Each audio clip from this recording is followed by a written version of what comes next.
All right, so when I open my deck, I've got this 10 of trees at the back of my deck, which is telling me that you are currently sitting in a state of abundance. And I'm hearing this doesn't have anything to do with what's in your bank account, how big the house or apartment that you're in, that kind of thing. Like it's not materialistic. It's that you have finally hit where this card is like a marrying of spirit and ego. You finally hit this point inside of you where it's like everything feels good.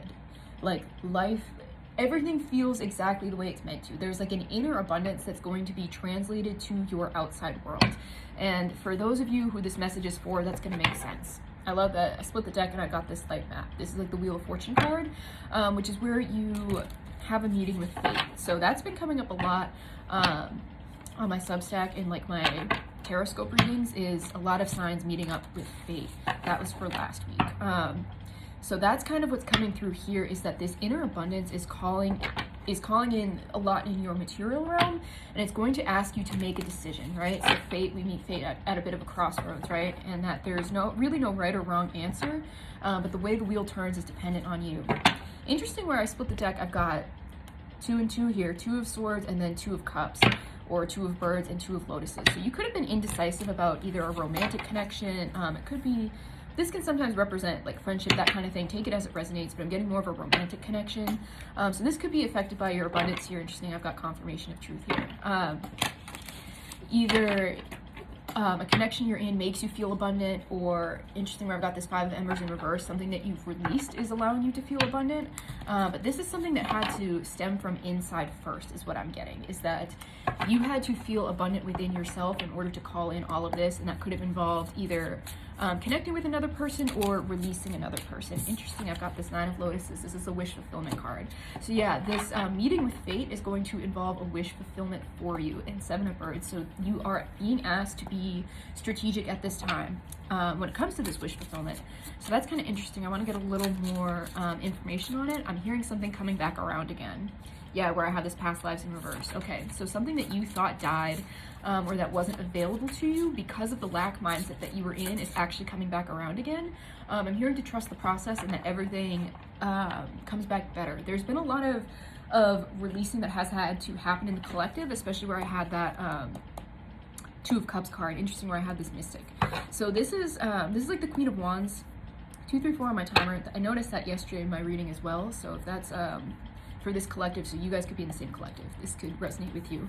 But this is like the Queen of Wands, but particularly in this deck is a person who has had a lot of life experience, but sits on it. It needs to come off their pedestal to come down and talk to people about it so that they can learn from her wisdom or their wisdom, whatever.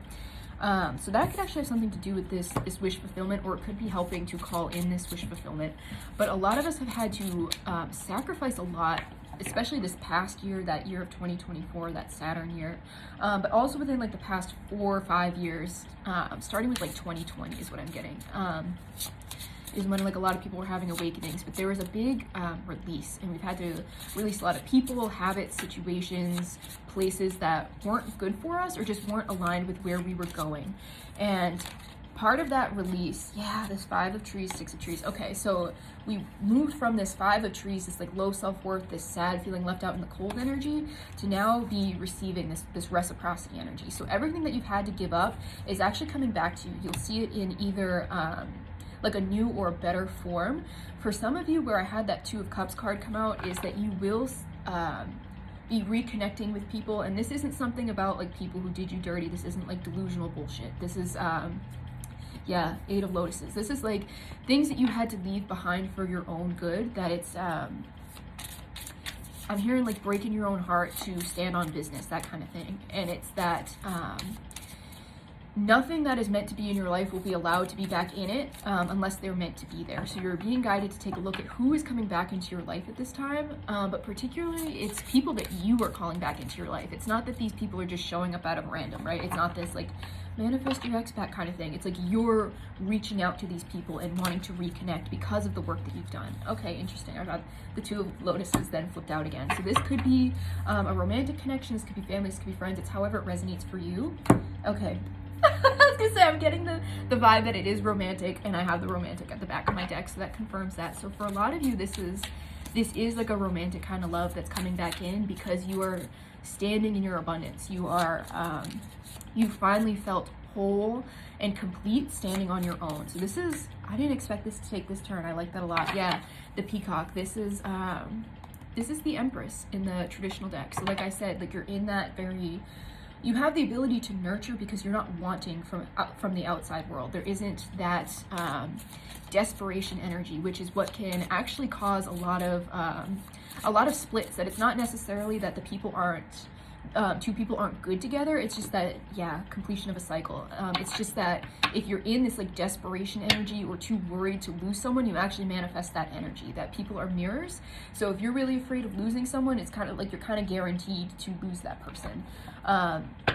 Just because of that energy that you're in. But you're in that more like free-flowing, abundant, everything is meant to be as it is, and now the universe wants to provide for you because you've closed out this scarcity timeline. So let me see if 555, that's confirmation that you're going through a 3D transformation. But take that number as it resonates for you. All right, yeah, I just want to get a few last messages. Okay, yeah, so past lives, again, in reverse. So this is something that you thought died, that's actually coming back around again for you. And again, with this Peacock here, this Empress energy, it's to confirm that you are very much in this abundant energy with the ability to call this in, and also with the ability to nurture this connection properly. And whatever it is that you felt was left behind, there is an equal give and take now. So trust your process. This is your wish fulfillment, and you have called it in just by shifting your energy. So congratulations. If this resonates with you, let me know. If you'd like to book a personal reading with me to get either more clarity on this situation or something else in your life, you can book a personal reading with me or meeting in my bio, and also check out my Substack while you're there. Thank you guys.